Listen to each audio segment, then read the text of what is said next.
Hey everybody, welcome back to my channel. If you're new here, you already know my name is Gabs. This is Simply Gabs. Don't mind the mess, I kind of just ate. If you're new here, do not forget to hit that subscribe button, hit that post notification bell, and give the video a like.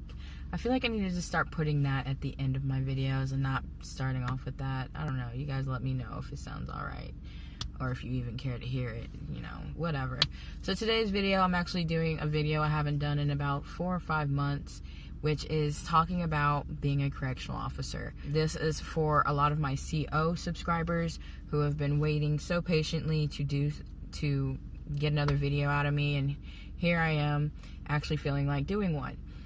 And so my channel is actually made up of a lot of things. It's not any like specific niches or anything like that.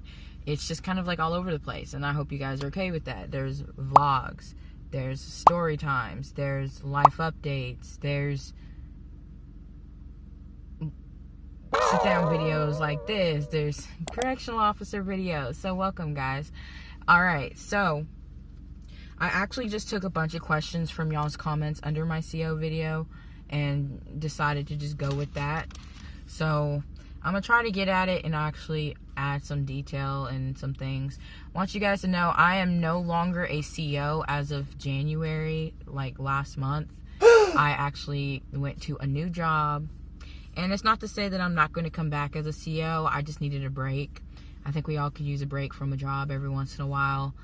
And yeah, you can go back as many times as you want. Anyways, moving on. What I'm trying to also get at is I've worked as a CO for 3 years. It's still fresh on my mind. That's why I feel like I do need to actually go about this and let you guys know everything that I possibly can share. These are all opinion based, and these are my insights and my experiences. So if there are any former COs out there or COs that are watching this, please, I understand you might have a different insight. You can let everyone know down below in your comments, or you can make yourself your own little channel and share your insight. But just keep in mind, this is opinions and my experiences that I have experienced. So please just don't try to shut me down, and I won't shut you down. Okay? Okay, I think we're all entitled to an opinion, and because this is my channel, I'm going to state my opinions and experiences. Just thought I should get that out of the way. So, like I said, I've worked for 3 years as a CO. I started in October of 2016, and yeah, like I said, I left in January 2020. So basically, it's been 3 years and a couple of months, if you really want to think about it. So, you know, I got 3+ years of experience. I've worked only at 2 units, and that's in Gatesville, Texas. I've worked at the Mountain View unit for 8 months. Only 8 months because I was really disappointed in the unit. I did not feel like I got any knowledge out of it, that it did not prepare me for the job. So then I actually quit instead of actually putting in a transfer, because I just knew it would be a lot faster to just quit and come back than to wait for a transfer list that may take 5, 6, 8 months. That's crazy. But so like I quit after those 8 months, and then I actually reapplied like 3 weeks after quitting. So I had my little vacation, but I was ready to come back, and I actually signed up for Hilltop, which is the sister unit to Mountain View. And, you know, there were times where I still had to go to Mountain View some nights if Mountain View needed more people. And so, yeah, I got my fair share of both units. I really, really, really loved Hilltop, though. So, yeah, I feel like I went into a 5-minute long background of my story, but you guys got to know where I come from. I can't speak for every unit. I cannot speak for every state. So just really keep that in mind. The first question I want to kind of just get out of the way real quick is quick, fast, easy. Education requirements. For me, I only have a high school diploma, guys, and I applied at the age of 19 or 20, one of them, 19, 20-ish. Just to be a regular CO, you do not need any type of college education. As long as you got a diploma, you graduated, you don't have any felonies, you're good to go. And same with sergeant. If you want to be a sergeant after 15 months of employment, you can move up as a sergeant if you fit the qualifications. Now, anything after a sergeant, if you want to be a lieutenant, you want to be a captain, a major, a warden, anything else in that area of rank, you do have to have a college education. Ugh. God, no. Cannot go back to school for that. No way. Alright. But just wanted to get that out of the way and clarify that. It was kind of an easy question to answer, so no problems, right? So, the next one question I have is what it's like behind bars as a CO. I feel that it is a great experience for not all people to experience, but for majority to experience, if that makes sense. I do feel like everyone should give the job a try. I don't know how else to go and approach this question, actually. What it's like, it does feel like you're in prison as well, because technically are, but you learn to have a sense of humor. You learn to have even a dark sense of humor when you're dealing with offenders, when you're dealing with coworkers or supervisors. And I'm going to tell you, like, and this is pretty much what I've noticed in any job, really. It's not necessarily, in the prison sense, it's not necessarily the offenders you're going to have issues with. It's more going to be your coworkers and your supervisors. Mostly coworkers, because they're going to feel like they know everything, they know it all, and they're going to have their specific ways of doing things versus how you do things. And don't let that cloud your judgment as far as how you feel towards your personal, like, duty post, wherever you're at, a dorm, picket, whatever. Don't let that cloud your judgment. If you feel that it is the right way to go, or if you're unsure, definitely ask a question, guys. There's nothing wrong with doing that. But this job involves just a lot of common sense. Anyone can do this job as long as they have their mind right. I do want to say, if you deal with, like, depression or PTSD or like high anxiety, I do, don't get me wrong, but they don't know that. But, like, this job probably isn't for you. I want to say, like, the times I've quit, like, I was in a depressed state. I'm not going to lie to you. Like, I was really depressed. This job, it is easy. Don't get me wrong. It's very easy. All you got to have is common sense and know how to speak and talk and how to say it. But at the same time, when it comes to depression, like, this job, because it is such a negative job, when you think of prison, it's not a good vibe, okay? It's kind of like a bad vibe. It's a guilty vibe. It's not a guilty vibe, but, like, it just has a very dark vibe to it, because, you know, when you're thinking about prison, you're thinking about people who have done complete wrong to get themselves into prison, right? So, you know, it's not a very positive vibe you want to be around. So what made, because it's not a positive vibe, and at that particular time I did not have a sense of humor. I didn't even have I might have a dark sense of humor, but I feel like sharing my dark sense of humor may be a little too much in a prison setting. But at the same time, like I said, you have to have those things if you want to be able to succeed. Working behind bars, you get to see how different things operate and how things work versus what it's like outside in the free world, which inside prison we call this world out here free world. That's what not inmates, I'm sorry. If I say inmates, it's just because, like, I'm not thinking about what I'm saying. I really try to say offenders so I don't offend any former prison offenders or anything like that. Yeah, just keep in mind that there is nothing absolutely wrong with this job. And I think this question actually goes alongside with the, do you get scared as a CO? Because yes, before I even thought about signing up for this job, I was completely scared. Because yes, I've seen Orange is the New Black. I've seen Life Behind Bars, documentaries, little YouTube videos of what it's like behind bars and yada yada yada for COs, things like that. You know what I'm talking about? Like, if you don't know what I'm talking about, go check them out, because they're there, and those are the realism, and that is the realism of the jobs, except for Orange is the New Black. Orange is the New Black is definitely nowhere close to how prison is like. Just want y'all to know that. I've only seen a few episodes, but from the looks of it, I don't like the way the show is, because it's not realistic. Maybe like Prison Break, yeah, that's realistic, but other than that, yeah. I would say, like, whenever before, you know, my mindset is, no, I do not want to be around a bunch of adults that have done maybe some serious bad things, or maybe like a little thing that put them in prison, you know, embezzling money or whatever. A little aggravated assault could put you in prison, surprisingly. I'm pretty shocked at how this world is. But, you know, for the most part, like, yes, I was actually scared. And going into prison, I was very shy. I was not outspoken. I was not vocal. I was not confrontational. You guys know what I'm saying? I'm not stern. I was not stern in what I was, you know, in performing my job.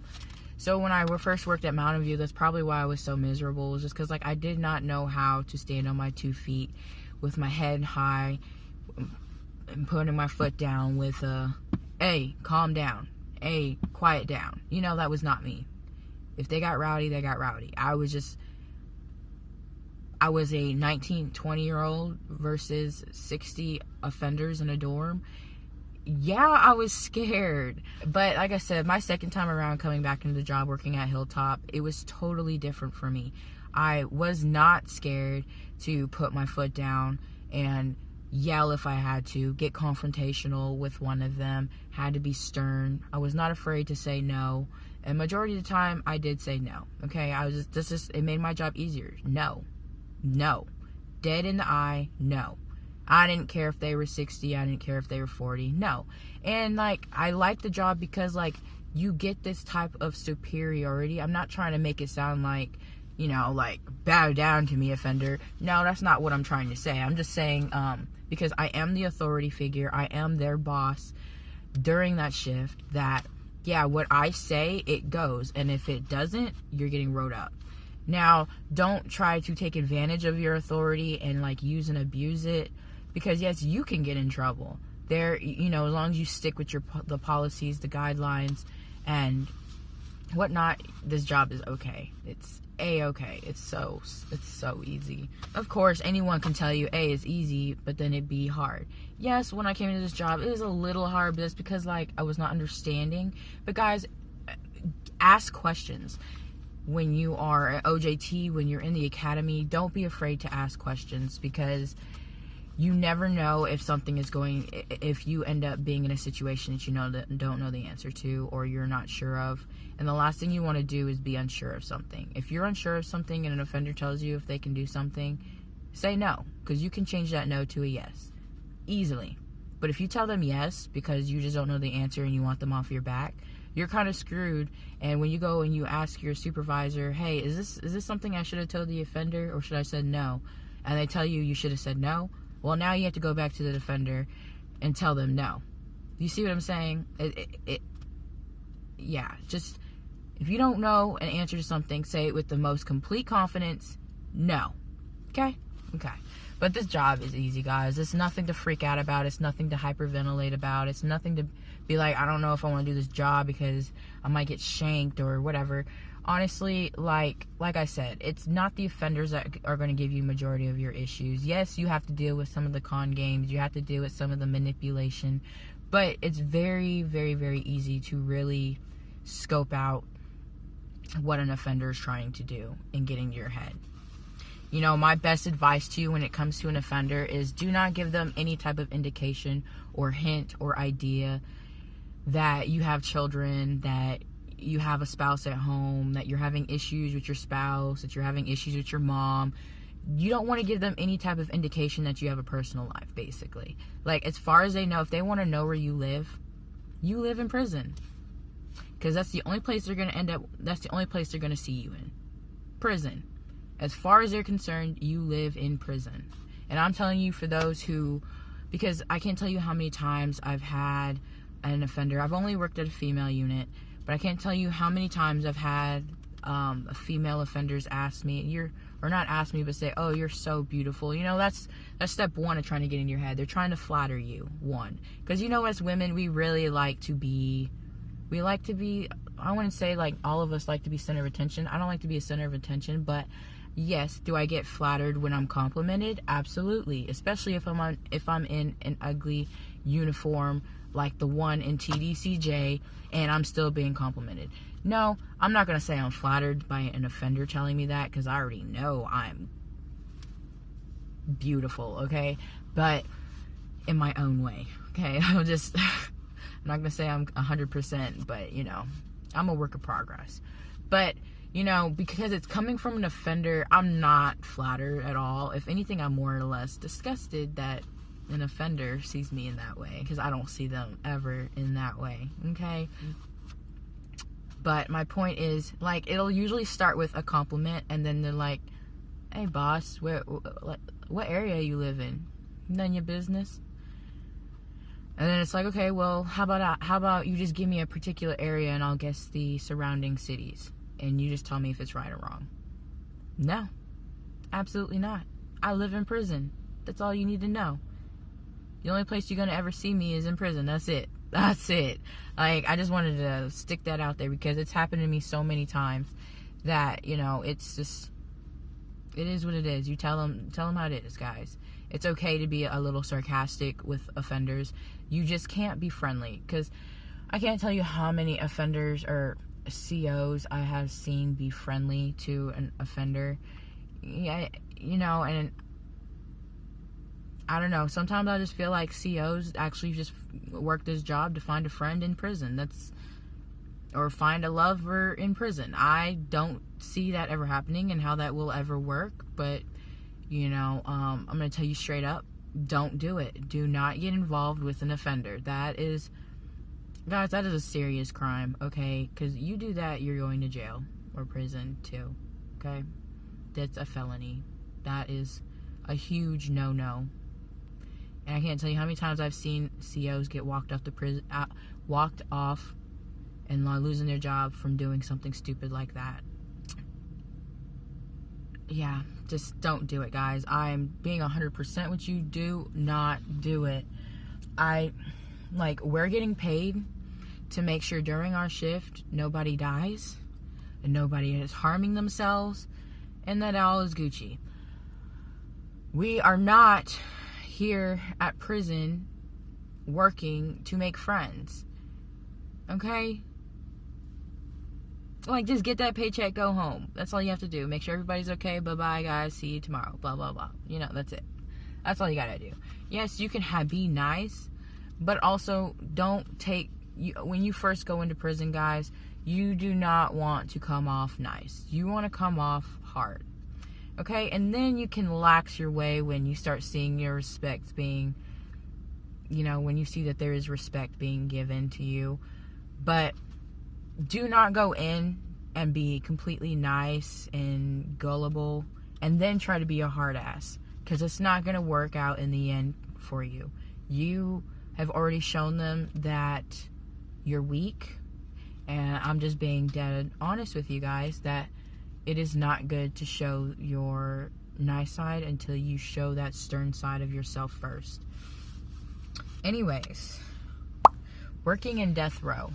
Now, I've only worked death row a handful of times. There's nothing really extreme about it. Usually the times that I've had it, it was when I was working night shifts. And like I said, majority of the time, they're in their cells. I've never had to take anyone out in death row, and that's that. I can't really speak amongst that. I know you guys want a death row story, but there's really just not much to it. A lot of you guys want to know, like, with the popular females that are in Mountain View death row, like, if I feel that one of them did it or something, and I'm just like, I really don't care to know their stories. I know their stories. I don't know their specific stories, like, by name.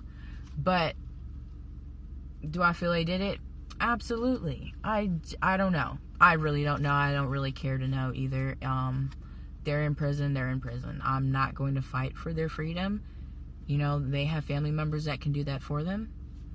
And if they're in prison, they must have evidence on them to put them in prison. That's just how I feel. Okay? All right. Now, someone asked me for a day in the life as a mom in corrections. Unfortunately, I'm no longer a mom in corrections. and what my routines are when it comes to like getting my children ready. I'm gonna tell you guys, I was really sloppy outside of work because of all the overtime you were expected to do and stuff like that. When I came home, I had to go and pick up my kids. My kids got the best of rest. Did I get the best of rest? Absolutely not, which made things so much difficult. I would just throw Jurassic Park on because at the time that was their movie. I would lay down in one of the kids' beds and I would sleep. Now, let me tell you, there was a point when I was like, I can't do this, because I woke up to my children having my roommate's suntan oil all over the freaking carpet floor. My son cut my daughter's hair, and that was when I was like, guys, I need sleep. Oh my God, my 3-year-old just cut my 2-year-old freaking hair, and I'm upset about this. Like, where did you even find these pair of scissors? But I really had no routine, guys. My routine was rolled myself up out of bed, put my clothes on, my uniform on, drop my kids off at work, or drop my kids off at the babysitter's, head to work, go to work, you know, get off of work in the morning, go pick my kids up in the morning, and then I try to get some sleep. Actually, I really did not try to get some sleep until a couple hours later, but I would try to kind of manipulate my children into going to bed with me. Did it really work? No, because freaking toddlers are up from day in to day out. So another question is CO gear and recommendations. So I want you guys to know that usually the academy actually provides you with your uniforms, class A's, class B's. I'm not going to get too much into what you're supposed to wear with that, other than like, yes, I would prefer you guys wear an under t-shirt with it. It can only be white, navy blue, or black. Same with your socks. White, navy blue, black. And yes, I would prefer for you guys to wear socks, because when you get searched into going into prison, you get searched, pat searched, all that. You have to take your shoes off so they make sure you're not holding contraband in your shoes or wherever else you know you may be hiding contraband, if you are one of those individuals who plan on bringing contraband into prison. But yes, you have to take off your shoes. And oh my goodness, guys, wear socks and wear the right color socks. I can't tell you how many times I had to pat search somebody and they're wearing pink socks, red socks, and they're out of dress code. You do have to make sure you have a good pair of boots. You do have to go and buy your own boots. I don't remember the type of brand I got, but I got them from Academy in Killeen. They're like tactical boots. You want to make sure you can shine them at the top, so they can't be like leather or anything. They need to be that soft, smooth. But yeah, keep in mind, like, that's really all you really need to invest in when it comes to this job. If you want like the extra stuff, you can go and get the utility tactical belt. You can order that on Amazon. I liked it because, you know, I had a little handcuff holder. Didn't really need the gun holster because they provide you one at the unit, just like they provide you handcuff holsters, stuff like that. But, you know, if you want something of your own, go for it. A flashlight, I would definitely suggest, definitely invest in getting like those little flashlights you can carry around, because when you're in a dorm or you're doing whatever, you do have to do your daily searches in like the daily, in the more, what is it called? Not personal rooms, but like the day room, the bathrooms, stuff like that. You do have to do searches to make sure there's no contraband hidden anywhere, and make sure it's very thorough. Don't just walk through and be like, oh, I don't see nothing. You know, check some spots where you would hide something. You know, you want to be like that, okay? That's pretty much all I would suggest as far as gear. You need a flashlight. You can get one of those little keychain things. Not keychains, but like you can hook like your keys in them, and you can put your flashlight on it, and you can just kind of hook it to your belt loop. That way you always have it handy on you. I would definitely say invest in some gloves as well, because when you are doing those searches in the day rooms and stuff like that, you don't know when you slide your finger, or take a pen. You guys, invest in some pens too, okay? Because, yeah. But you know, if you don't have gloves, you can just take your pen and glide it across things, because you don't want to put your finger and just kind of like make sure there's nothing there, because you don't know if there's something that's going to stab you or not. You know, you'll find razor blades, you'll find a bunch of stuff, guys. So just keep in mind, like, definitely invest in some gloves, invest in I don't know what else you would want to invest in. Just, you know, you'll know when you get there things you need to get, okay? It's not like first day need to have kind of things, but I'm just kind of prepping you for a little bit, if that makes sense. And I just want to say, guys, do not get caught up in the drama. This is probably the last thing I have to say. Do not get caught up in drama. That is the number one thing. I cannot tell you how many times, like, if you're talking to your coworkers on the phone, which you should not be, but a lot of people do it because you're bored and you're doing what, you know, you don't have much to do. Like, do not say anything around the offenders, even if you think that they're not listening and they're just asleep. Don't say anything at work, guys. Get each other's phone numbers, and I would not even provide that around offenders either. When you walk out of that gate, by your cars, go ahead, get each other's phone numbers. You can talk about it outside of work, whatever you need to talk about. But like I said, do not give any indication that there are problems at home, that you're having drama with a certain coworker or supervisor, whatever, because offenders are always listening. They have nothing better to do in their time than to just start drama and use whatever intel you have against you. And you'd be surprised at how many get away with it. And yeah. So without further ado, guys, that's all I really have to share today. I hope I hit some key points, or I hope I kind of gave you a little bit of an insight on what to expect when you're inside of prison, actually doing your duty as a CO. You guys, if there's any more questions that you may have that I left you uncertain about, you can leave those down below, or you can also follow me here on my Instagram. I do want to put this new Instagram right here, my new tag, because on my last CO video that I can't change because it's already uploaded, it's got my old Instagram tag. So just, you know, follow me here. I'll put it in the description box as well. But I do want to thank you guys so much for watching. I hope, like I said, I answered majority of your questions. And if there is any more questions that you do have, you guys can just comment down below and just hit me up with a DM. Thank you guys again. Hope you have a very blessed day, a blessed week, a blessed year, if I don't make another one of these CO videos anytime soon. And I'll see you guys in the next video.